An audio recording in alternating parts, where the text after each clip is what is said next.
What is up, guys? This is SonicSol here, and I wanted to talk about something that popped up on Twitter recently on my feed, and I decided to have a little discussion about it, and it was based off of an original post that was made, and it's concerning the dark ages of fighting games back in the early to mid 2000s. If you like this video, definitely subscribe to the channel and hit the notification bell so you know when I make more videos like this.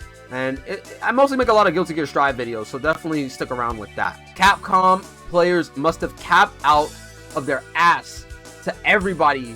Bro, how was the 2000s the dark ages of fighting games, right? This tweet right here is as if like this tweet is just a meme tweet, but it's also like unaware. It's just unaware of what exactly they're talking about, because they include two games that were released around the time, or at least one game that was released around the time of 2009, where Street Fighter 4 had a resurgence. So it's just, to me, it's just hilarious that this tweet even exists. So the game I'm talking about is Blazblue, Calamity Trigger. This game actually came out around the same time as Street Fighter 4, which revitalized the scene. So this already I have issues with, right? So I actually responded to this tweet, right? I said, did I see any of these games on BET 106 in Park? Did any of these games get me to go to Chinatown Fair? You have to understand how these games did not attract many new players into the scene. It was dark because unless you were already in the scene, no one knew was actually coming in.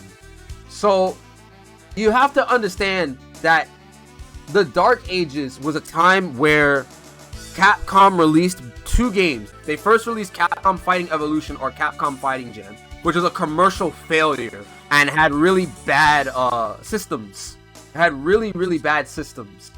And then they released another game. They released Street Fighter 3.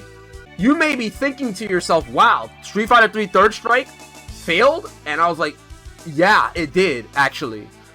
All three versions of Street Fighter 3 Third Strike, so New Generation, Second Impact, and in this game, they were all commercial failures because they actually released without Ryu or Ken or any of the mainline roster.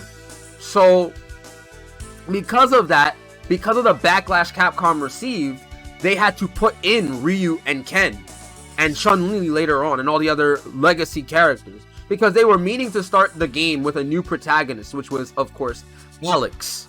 So that's why it failed bad among a lot of people coming in. So as a result, the Capcom games definitely faltered. And when I said this, I meant specifically not to mention the Capcom fighters alone with this, not because of the mechanics of the game, but because of their marketability as the genre, right? Capcom, for all intents and purposes, put fighting games on the map because it was the one game where you would find it in the Western world in every area.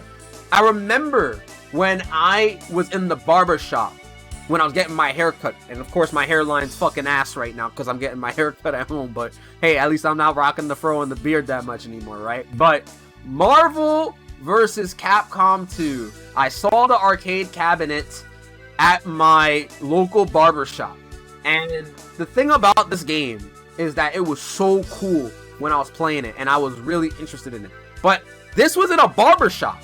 Same thing with Street Fighter 2. Street Fighter 2 Turbo was also in arcades as well. And when I played that, I found it literally. It says Hyper Fighting, but it's actually Turbo. It's Street Fighter 2 X. You get the idea. But the point is, right, I ran into these often. These machines were just so proliferated within the Western world. Barbershops, laundromats, delis. You could not walk a foot from your block without seeing one of these machines back in the arcade era. And so these games put Street Fighter on the map. And it also not just put Street Fighter on the map, it introduced other people into the arcade culture and allowed for people to discover other games that existed. Fighting games were built off of Street Fighter 2. This was like the grandfather of fighting games. So it's not a matter of, oh, Capcom, like, everyone just loves Capcom Fighters and we left because of Capcom. It has nothing to do with that with the Dark Ages. It's the fact that because there was no fighting game that brought people as commercially marketable as Street Fighter, no one was really going into the genre. You had to know. You had to know about the genre already to be introduced to the games that are actually listed in this OP tweet. So Guilty Gear XX Accent Core was actually the most popular anime game at the time. It was the one that was mostly played. However, unfortunately, it was commercially niche because unless you were already in the community, you didn't see an arcade cabinet of this anywhere. Maybe there were, like, obviously there were maybe home consoles like the PS2, but they were first released in arcade. And so you have to understand, even though the scene was playing this game, you had to know about it already. But in Japan, everyone was playing. Daigo Umehara was known for playing Soul Bad Guy in Guilty Gear Slash. He was very popular for that, actually. And that's how people knew about him and how he went into Guilty Gear Xrd later on, and then he fought Ogawa and he got cooked up, but you know, it is what it is. Point is, right? The point is that this game was commercially niche. Melty Blood is a doujinshi fighter. It's based on a visual novel. So already, that's very niche. That's based on a Japanese only, if I'm correct, visual novel at the time. In order to play this game, again, you had to be in the know. You had to be in the actual community to get a chance to play this game. Otherwise, you didn't know anything about it. Like, the way, I'm gonna bring it up right now, actually. This right here is actually Ray Ray versus young ass me. Young ass, like, I don't know, this was 2010. But this was like some Halloween meetup at a random Rambat Team Stick Bug that Spooky was doing. And this is 2010. This is fucking 2010. It's 2021. This was when I was actually first playing. I was first playing fighting games.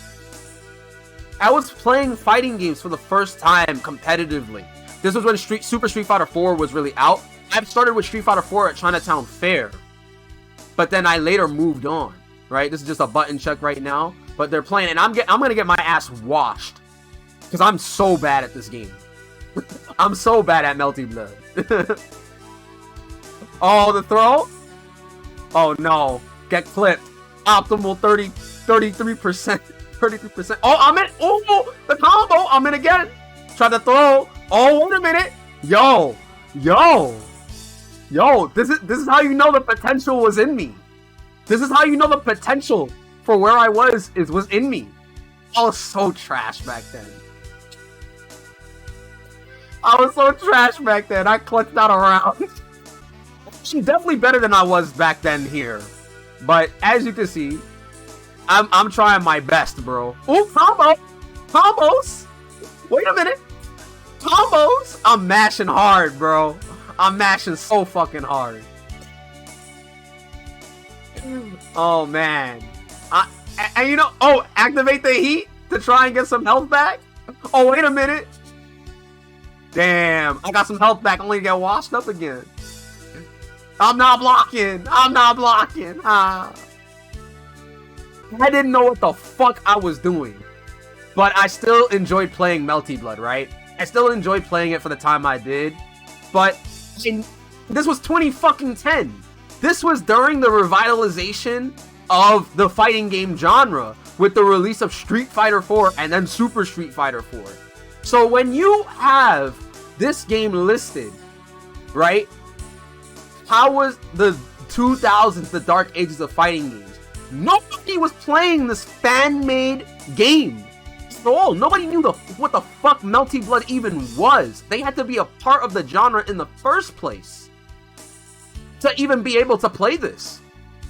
New players were not gonna come in and know about these games. KOF 2002 unlimited match. SNK was comprised of people who were from Capcom. So they knew what the fuck they were doing, but they didn't market the game and had a great budget like Capcom did to do well with it. Because they released the arcade port of the game, but unless you were in arcades and in the genre, you were never gonna play this game. You were never gonna know about KOF or any of the SNK titles because it was not around. Nobody knew what the fuck Samurai Showdown was unless they went to an arcade. Blazblue, this is such a disingenuous take because if I type it in right now into Google, the release date for this game was 2008. Literally when we knew that Street Fighter 4 was coming out. So this tweet is so disingenuous. But then I have people giving me comments in the Twitter saying, maybe not you, but it did for me. When I went to Chinatown Fair and saw Melty Blood, I had to go back and play it again and again. Just because it didn't bring you in doesn't mean it didn't mean the same for others. My point is that it's not about you coming into the scene. Maybe if you did come into the scene and you stumbled upon it, you're the exception, but you're not the rule. The point I'm making is that you must recognize that the time period of the Dark Ages and what that meant for fighting games, Dark Ages didn't mean Capcom exclusive shit. It meant that New Blood couldn't explore and get into the niche genre because it had little to no exposure outside of the scene. Now, I don't want to get into this long tirade, but literally, like, I had to really talk about it. I mean, my man said no one felt left out, like, no one was gatekeeping these games. Like, everyone who felt left out, and I'm like, it's not personal, man. You have to exclude that. No one felt left out of a community they knew nothing about because it was so underground. Like, I was really trying to explain this to him, but he wasn't trying to hear it. So it's just like, this type of discussion, a lot of the people that are talking about the old school shit have no idea of what they're fucking talking about. And I played fighting games competitively since 2010, but I always played the old school games because I got a chance to play them in the early era of the games. When I talk about Melty Blood again, when I was here at this venue, this was played on a PS2 with a hacked version of the game on PS2. The only way you could play games like this or Hokuto no Ken, Kusoge type games is by actually playing the game using a mod and importing the game from Japan. And you could only hear about it from within the scene. Yeah, Melty Blood was Japanese only. A lot of these games were Japanese only. So there was no way you were going to play it. And that's why I brought up Guilty Gear, because it was more popular in Japan. All of these games are more popular in Japan than in the Western world because they didn't do what Capcom did. I mentioned, did I see any of these games on BET 106 in Park? Did any of these games get me to go to Chinatown Fair? None of these games did because I didn't know about them unless I knew about Street Fighter, right? It's the gateway. It's not about a mechanical level or like how the games play mechanically or how good each game is to each other. It's how Street Fighter marketed itself within the Western world, not how it played, how it got people to get to play the game in the first place, right? You have to really understand that.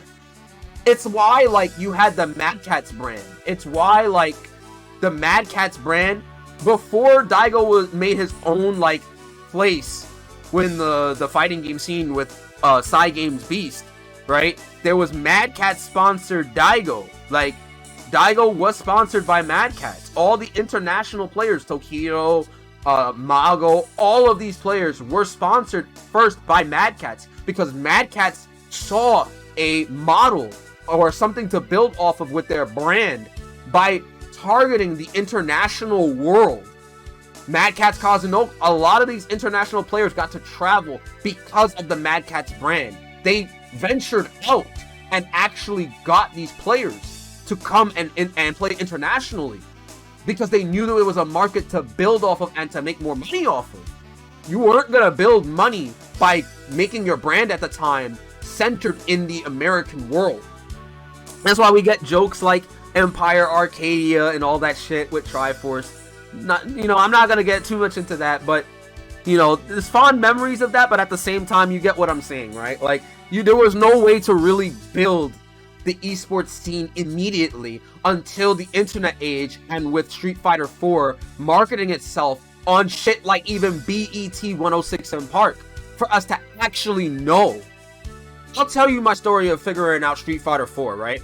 And I'll actually throw it back even further. I don't have the ad for it or like the segment they did on BET 106 in Park, but they were like, yo, the new Street Fighter game is out, guys. Check it out. And you just see people mashing on the pad with Ryu versus Ken. And I was like, my uncle, I really don't like him, but at the time, it's one of my fondest memories. He yells at me from upstairs. This is like around 2007, 2008. Yo, come look at this. They're releasing a new Street Fighter. I know you played Street Fighter 2 on the Genesis. I remember playing on this. And then the SNES cartridge. Yeah, there it is. There's the box art for Super Street Fighter. Yeah. I played this and the Genesis version. But the point is, right, like, we knew, the family, us as family, we knew, like, yo, like, come through, like, we're gonna play the new fighting game at the time. So, they were like, yo, come check the new fighting game out. And I'm like, yo, they're releasing fucking, Super Street Fighter, regular Street Fighter 4 vanilla? And I'm like, yo, this is sick. And we got into the game and everything. And I played it, you know, but I didn't have a PS3 at the time. I didn't have anything to play it, so I went to Chinatown Fair. That's how I first played it. Nobody knew about me, obviously. I wasn't a famous player or whatever. But I was interested in the genre just from that. And then that's how I discovered Melty Blood. And I played that, my mashing ass self, right? As you saw in that video. And then later on, in 2010, give me a minute. Shout out to my man, Vega Vog. Go follow him. He's a tattoo artist and shit. But my friend, my man 100 grand, one of my best friends in the world. I knew him since fucking high school. He gave me, and I shit you not, this is the same busted case with the fucked up covering and everything, because it's all scratched up. I had this game. He gave it to me. He said, I know you want to get into fighting games because you're so interested in them. Here's a copy of Super Street Fighter 4 because you just got your PS3. I'm like, what? You gonna give this to me? And he took it out the backpack and he gave it to me. So I finally had a chance to play the game at home, right? A year later. Like, I'm telling you, man, if it wasn't for this guy right here, I don't think I would be here playing fighting games right now. And, like, because I probably would have just played with my friends casually. I wouldn't be playing on a more competitive scale, right? So, honestly, right, like, I found out about fighting games through word of mouth and through Street Fighter, right? You cannot deny its marketability. We're not talking about gameplay here. We're not talking about mechanics or what game is better than the other. No one is saying anything like that at all. We are talking about from a business standpoint. Nobody in the US would know anything about these fucking fighting games or these players or the Japanese scene or the community without Street Fighter, because it's the grandfather. It's not to suck its dick, but you have to pay respect to that game. There were other games that existed. You had Tekken and you had Mortal Kombat, but those games were based in some way or in some facet to Street Fighter in some way. Not so much Tekken or Soul Calibur or anything like that, because you still had other games like this. You still had Soul Calibur 2. People to this day, I mean, obviously it's the GameCube version, so it's whatever. Link is banned in tournament, but people were playing this game religiously too. There were people playing Tekken 5. There were mad hype Tekken 5 tournaments. There were mad hype moments with Mortal Kombat. Like, all these games were hype, but no one knew about the community at the time. No one knew about fighting games at all at the time, you know? No one knew at fighting games at all by the time, unless they were the committed, like, fan base or the committed hardcore community. So this is the last point I want to get across my chest, right? We're in a new era now, right? I got Guilty Gear Strive open right now. We're in an era now where we're getting a fighting game like almost every year. There's like no drought. Every fighting game is competing with each other to be the next best seller, the next best hit, right? Guilty Gear Strive came out and they caved in with a rollback, and everybody in the Western world bought this game. It's a complete role reversal from the Japanese scene, which arguably had less copies sold over in Japan as opposed to over here in the West. So a lot more people are playing this game over here than over there, and it's surprising, but it's understandable because Guilty Gear is not that big over in Japan. It's big in Japan as opposed to over here, but the amount of numbers this game sold is insane. And part of that is through this game right here. Dragon Ball FighterZ put Arc System Works on the map. And a lot of players from Dragon Ball, from the NRS community, came into this game. So now do you understand my point? These larger IPs and these larger games with larger awareness and marketability bring in people to the community, and it's because of these games that we actually end up seeing more people coming into the genre, trying out these other titles. Yeah, I have chat. If you're playing Street Fighter Strive, wow. If you're playing Guilty Gear Strive right now, hit 1 in my chat if you came from Dragon Ball FighterZ. 1.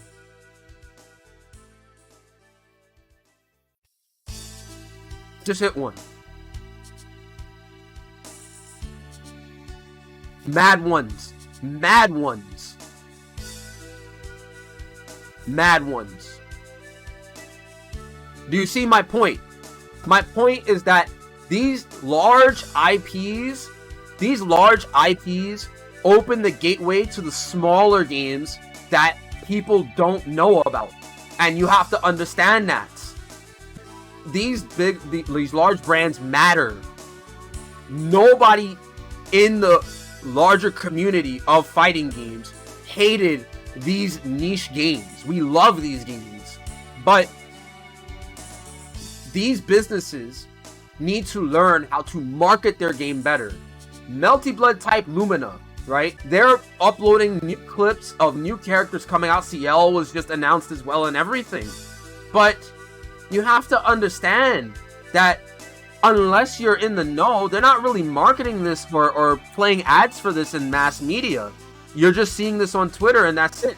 And these trailers are really only showcasing stuff at a higher level. You see interactions that only high-level players are going to understand, but it looks cool from a new player perspective. And I think that's amazing, but they're not marketing it outside of like anything else, you know? And so this game is not going to sell as well as the other games that you're going to see. And it's not to say this game is going to die or anything like that, but you have to understand, again, from a marketability standpoint, that these games require as many people as possible to know about it. And it also requires a lot of people to essentially, to come in and want to play.